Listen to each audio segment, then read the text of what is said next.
Hi, Algebra 1. I'm sorry our Zoom meeting cut short, so I just wanted to jump right back on and let you see the rest of this, okay? So you guys understand that least common multiple and GCF are not the same thing. So we're actually looking in lesson 43, and we're just touching base with greatest common factor and least common multiple. So greatest common factor is what's in common, what it's shared. But least common multiple is a contest, and you have to use every single factor the greatest number of times it appears in just one. Now, multiples are derived from the numbers. So if the number were 20, a multiple would be 20, 40, 60, 80, 100. But factors is the components that make it up. So that's why it's a little bit different. So we're looking at lesson 43 in our Saxon book, and we're looking at practice C. So I broke apart the coefficients 4 and 6. And when I broke those apart, I got 2 and 2 made 4 and 2 and 3 made 6. Now, if I were finding my GCF, I know what's in common is they share a 2. But when I'm looking for least common multiple, I'm not looking for what's in common. I want to use every single factor the greatest number of times it appears in just one. That's why I call it a contest, right?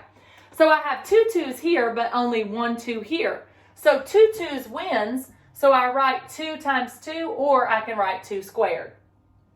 So I've used, and I've had my contest with my 2's. Now, the next number would be 3. 3 appears once here, but none here.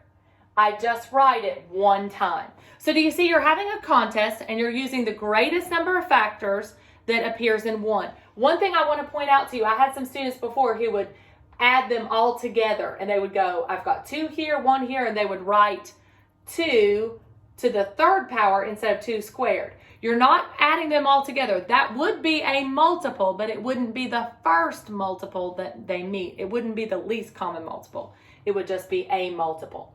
So I don't add them together. I find the greatest number of times it appears in just one of the numbers. So 2 was 2 times here, 1 time here. I write it 2. 2 wins.